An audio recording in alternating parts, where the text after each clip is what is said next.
Welcome. Happy Thursday afternoon. I want to welcome everyone to the live session this week. We're gonna talk about ghosting, um, and let's see, just getting some stuff set up.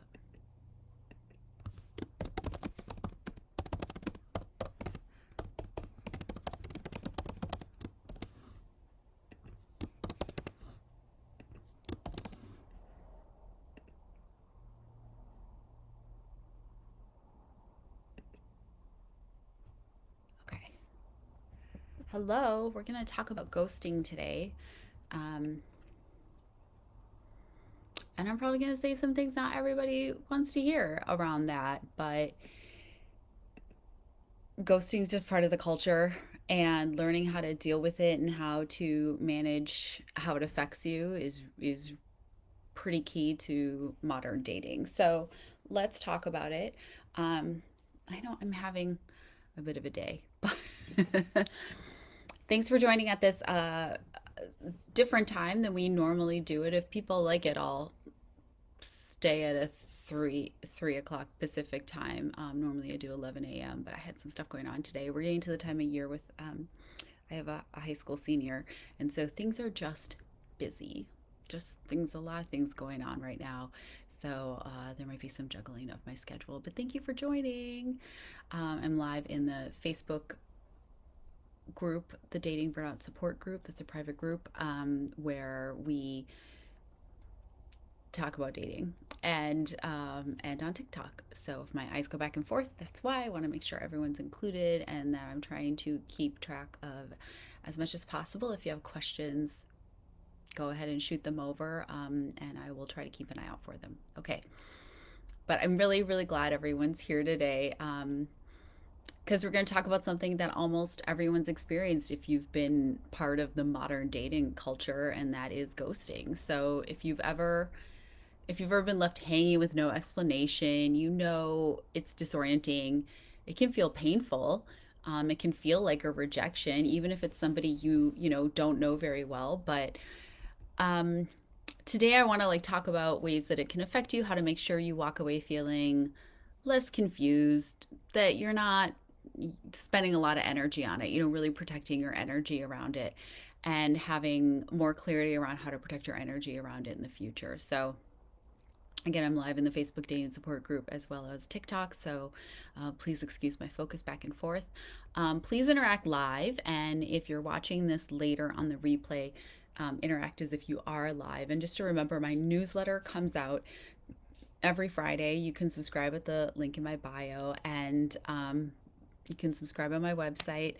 And it comes out every Friday. I do a digest of dating news and adjacent topics that have come up in the past week, as well as highlights on all sorts of topics that have been coming up around the world. So, and things that I'm talking about in every corner of the internet, in every format and platform that you could think of. So I try to I get those out on Fridays, so make sure you subscribe to that, because that's the first place and sometimes the only place I announce certain specials, deals, new guides, things like that. I also have a dating style quiz you can take on my website that I think I mentioned once, and I haven't mentioned it again, but it's kind of fun. You get a little report back with ideas and guides and things like that. So, but please interact. And if you're watching on the replay, interact as if you are live, because it helps me know more about things you want to know about and what resonates, and it helps you kind of remember it too. It's like a little tick mark, and keeps it in your brain better. But anyway, hi, I'm Caroline. Welcome, especially if you're new here. I'm a former White Glove matchmaker turned certified NLP and life coach, and I specialize in helping daters manage dating burnout, but really any part of the dating cycle. Um, yeah.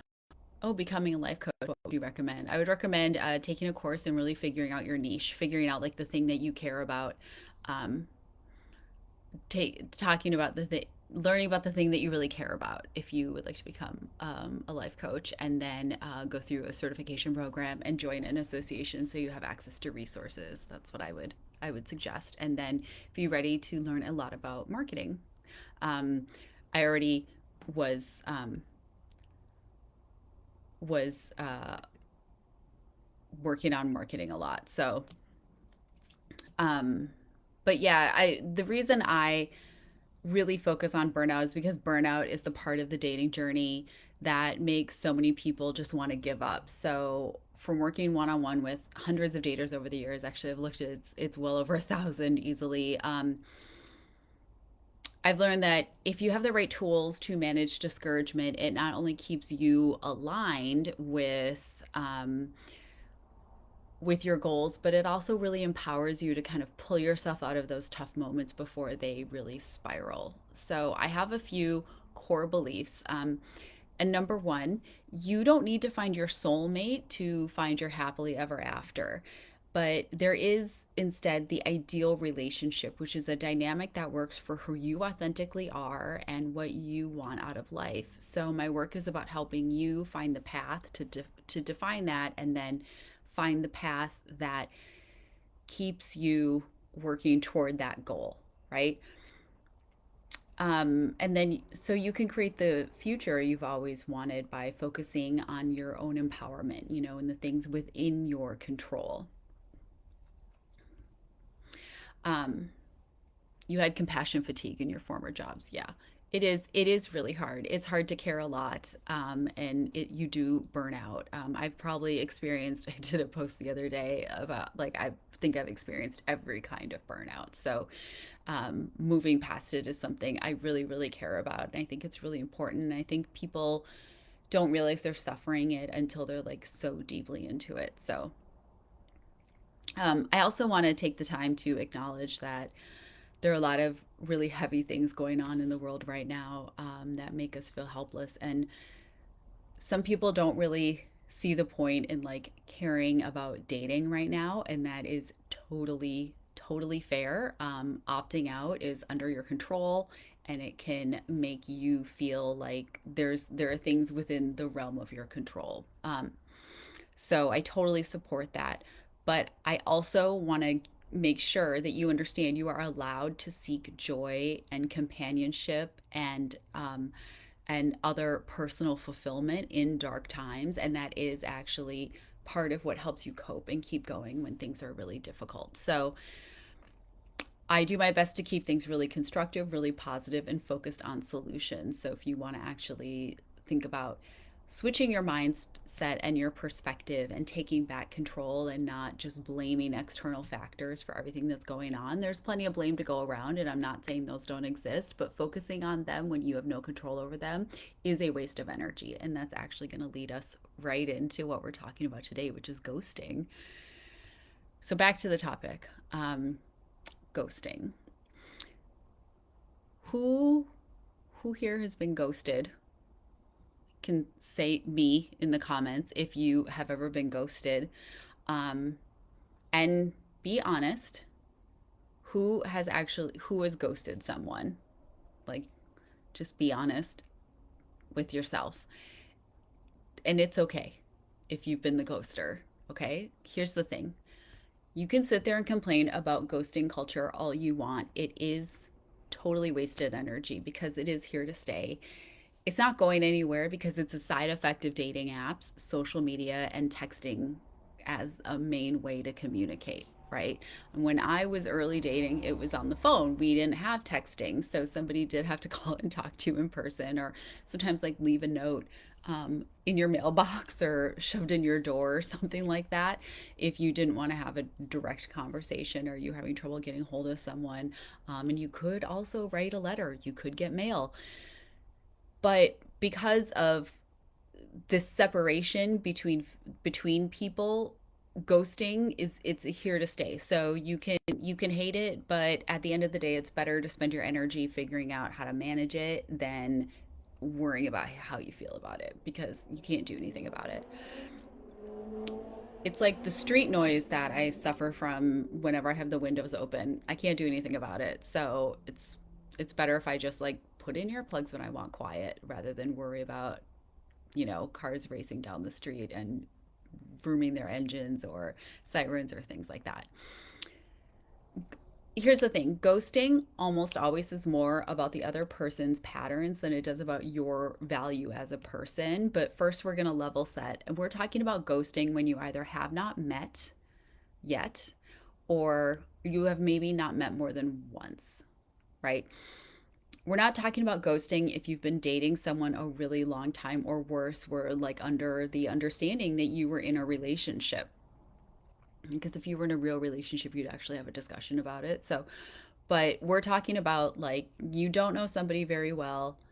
You thought you were connecting, you'd spent time talking to them, you'd spent time investing in them, and now they've ghosted you. So, so why do people do it? I mean, there are really a lot of reasons, but the common ones are like they don't know how to communicate discomfort or disinterest. They might be like kind of at heart pleasers, and they realize like the only thing they know how to do is to just stop the conversation. They fear confrontation, so they might be an avoidant attacher, or they might just think disappearing is easier. Um, they maybe met someone else and they don't know how to tell you that directly, and they think it's actually nicer if they just don't say anything at all. Um, they might have just never been invested at all to begin with, and they really don't think they owe you a conversation on how they feel, which is valid. They thought disappearing would be like an easier letdown, but we know it actually makes things a little harder because you don't really know what's going on. So it can help to say this out loud. Ghosting is their shortcut to avoid a hard conversation, but not a reflection of your worth. That doesn't make it okay, but it does help us keep their emotional decision, like their decisions, away from like assigning fault to ourselves. Now, something people don't want to hear, but it's true and will help you manage ghosting culture, is that it's okay. You may not like to hear this, but if you accept that no one you don't know well owes you anything, and that you don't owe them anything, then it's easier to put ghosting in the right context. So the issue is more like, how does it affect us, right? When it happens to you. So anytime you've invested in any kind of thought exercise, you've like blown air into a balloon. So ghosting is like taking a pin to that balloon, and it feels abrupt and even surprising, and it feels like a waste, right? You wasted time, energy, and importantly, emotional and mental bandwidth in like having this connection with somebody. So let's just talk about what ghosting does to us emotionally. It it triggers feelings of rejection and self-blame. It makes us overanalyze interactions and wondering like, what did I do wrong? Did I say something? And it activates old wounds, especially if you've ever felt invisible or discarded before. Like we talked about in my previous blindside breakup session. And if you're on YouTube, if you want to see that whole session about overcoming blindside breakups, the link is in my bio, on my YouTube channel, in the Dating Burnout playlist. So if it's happened to you, you might find yourself saying things like, "Well, I thought we were connecting. What was I wrong? Did I miss a sign? Am I too much? Am I not enough? Did I move too fast? Did I move too slow?" Which those questions at the heart are you having this idea that you need to sell yourself to someone, which we already talked about again, also on YouTube. Don't sell yourself. You're not selling yourself. You're trying to make a connection to see if you want to learn more about somebody. So you don't need to worry about if you did something like that they just kind of like personally don't mesh with. If you did something like actually offensive, we'll talk about that. But like if it's just it wasn't their thing, it just wasn't their thing, and that's fine. You would rather know early, right? Before you invested time, and you don't want someone to feel like like they owe you something and they're staying around out of obligation, right? You want someone to genuinely want to spend time with you and get to know you. So I just want to validate that ghosting hurts because it breaks this unspoken agreement of mutual respect. So if you started to feel like you were connecting with someone and you started to fill in the blanks about what you don't know, you maybe made assumptions that they would not do something you would not do. But ghosting is a really good reminder that this is someone you actually don't know.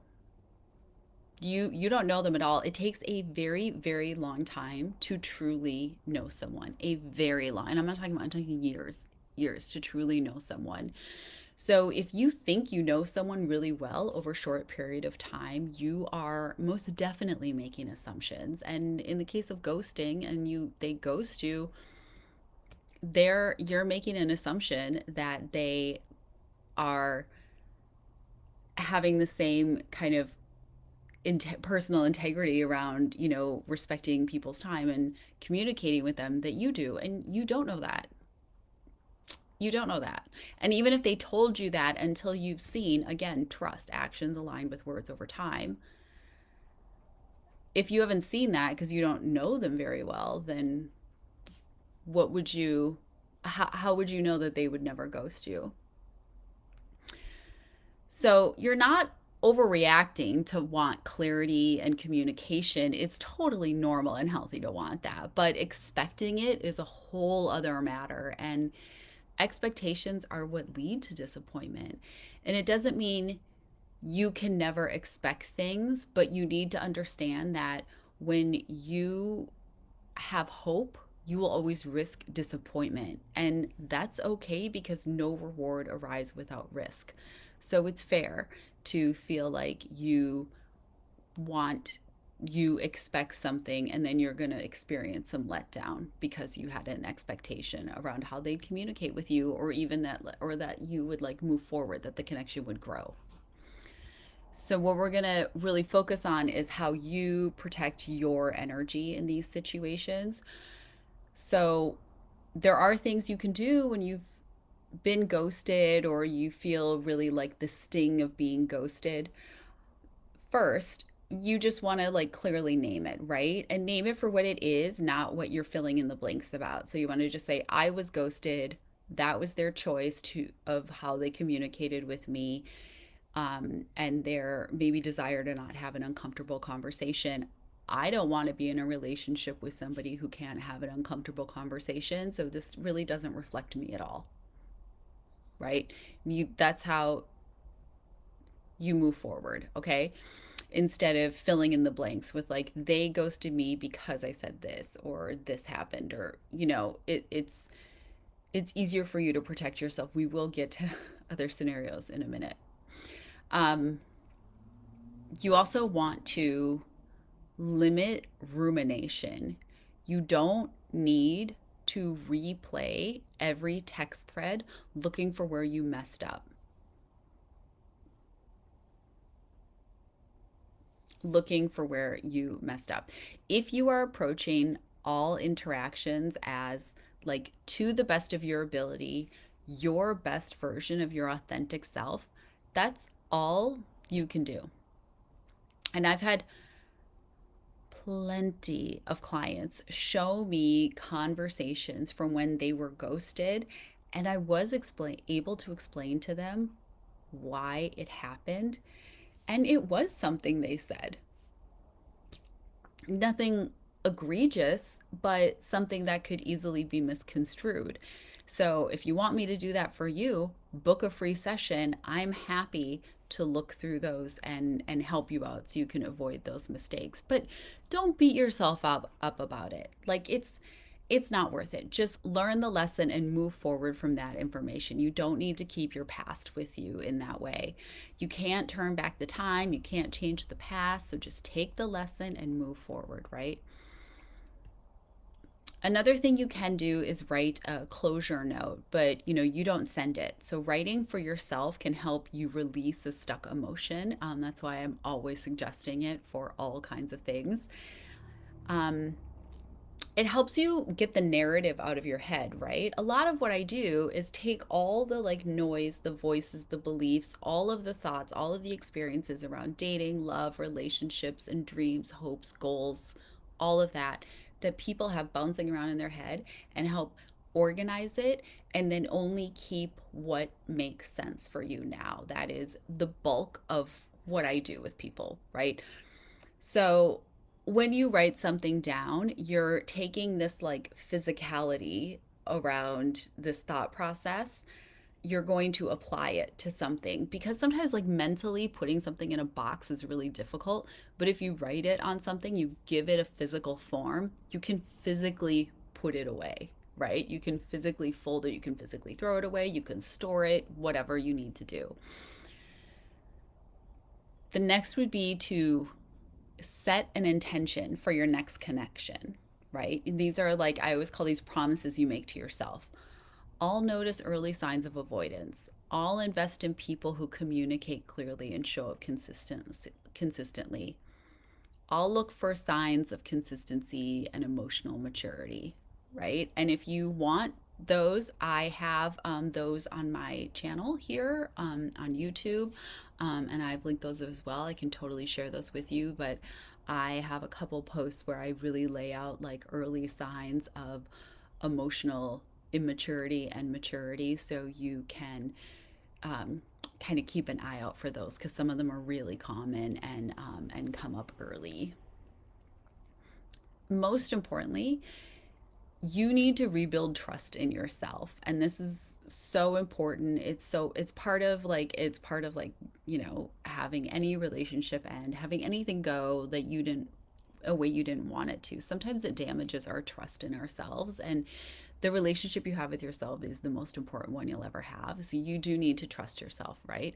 And sometimes, like, I mean, I even did it today. I had to go do a new thing this morning I'd never done, and that's why I couldn't go live at 11. And I was like, on my way there, going, I trust myself. I trust myself. I It's been a super long time since I've done anything remotely like this, but I trust myself to show up for the moment and to do what I'm supposed to do. So you need to rebuild trust in yourself. So even though like they left without saying anything, you can trust yourself to move forward but be cautious. So you want to be open but cautious. You want to be wise but not jaded. If you carry this forward too much, you'll become cynical. And remember, as I've said a million times, cynicism literally makes you ill, physically ill, right? And it damages your outlook in all areas of life, diminishing all of your relationships and life satisfaction. So that's why we want to manage burnout. You need to get in front of cynicism. And I say this as a recovering cynic who constantly has to work on it. It's a bit of a set point. Listen, I'm Gen X. It's a bit of a set point. I'm always going to be a little like, yeah, well, of course they would, blah, blah, blah. But it's really unhealthy for you. It's bad for you overall. It's bad for all of your goals, all the things you want in life. So you really want to be in front of that and managing that. So, how are people feeling a little bit better about being ghosted today and understanding why it happens and how you're going to put it together in your overall dating communication picture? There's just a lot of people say like, "Oh, ghosting is never ever like okay." But you only owe someone what you feel is safe to deliver according to your own integrity and character. So I hope you feel a little more empowered after this when you're ghosted. And if you frequently ghost, to know how it affects people and to think. I know that it seems like it's just an avatar, it's just like a profile picture. They are real people who have real wants, dreams, feelings. And just because it looks like text on a screen, the text on the screen is not the person. And so you need to think about how it affects people, right? And if you need to come up with just like pat things that you can say that are kind and easy, and you don't have to think too hard about them, and you meet with someone and you're talking to them and they say things that you're not into, or you did meet someone and you're like, I this isn't gonna work, but you don't really know what to say. Instead of ghosting, literally, I will give you things. Book a free session with me. I will give you a scripts for different situations. You can cut and paste them, and they will be okay. It will be okay, and it will make it easier, so you don't have to ghost people. But there are times it is okay when you feel unsafe, when someone is disrespectful or consistently pushing your boundaries, when someone shows early inconsistency, as just some examples, right? So again, if you have not even met them, or you met them briefly, I mean, you have a right to protect yourself. So don't worry about people who say like ghosting's never okay. Just like don't worry about that. You only owe someone what you feel is safe to deliver according to your own integrity and character, all right? And when you're ghosted, don't internalize it beyond learning a lesson you can take forward. That's the real power. That's what we're always going to do, right? We're not going to carry these things around.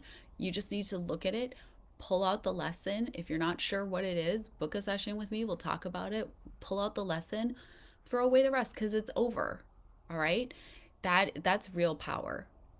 So if you want to go deeper, you really want to reset how you're approaching dating, especially after experiences like ghosting. If you've been on apps for any period of time, you've been ghosted. And if you weren't expecting it, it's pretty surprising. And there will be times where you really feel like you're connecting with someone and then they just sort of disappear and it feels like crap. And what I want you to do is to know, you have control over it. And if you want to, you can always book a free one-on-one session with me. It's a full session. We'll use the time however you want to use it. No pressure. I just want people to feel like they're empowered and they have someone in their corner who isn't just going to complain and tell them to give up on something they really want. If you really want love, you're entitled to want it and to want to work at it and to want to look for it. And other people who've decided they want to give up, they don't get to talk you out of it. They wouldn't talk you out of like getting a degree or trying to get a promotion at work or something else that you're working towards. So it's kind of ridiculous to um, let other people talk you out of things that you really, really want. So if you want to feel like you've got someone in your corner always, just book a free session with me. When you do, I made a conversation starters guide that I'll give you if you book a free session. It's got a ton of icebreakers, openers, questions you can ask via text or in person that will help you get to know someone sooner and really break the ice, and also really set you apart from a sea of like, how are you? What's up? How's this? How's the app treating you? Why are you still single? Blah, blah, blah. The same things over and over that everyone's so sick of answering. So they're for like different tones and kind of, vibes and situations. So it's a pretty exhaustive list. Um, so it'll help you build stronger, more intentional connections with people who maybe then don't disappear, right? And you'll get more information sooner. Anyway, that's all I have today, unless you have questions about ghosting before we go. And it was very quick and to the point today, but it's Thursday afternoon, and I'm in Seattle, and the sun is shining. So if you have any questions, otherwise, thank you for being here and for being part of the community that's breaking these bad dating patterns together. Um, Please let me know if there are other topics you want me to address in live sessions in the future. I always want to respond with things you want to know. And I'll see you then, or better yet, in your free individual session. Bye.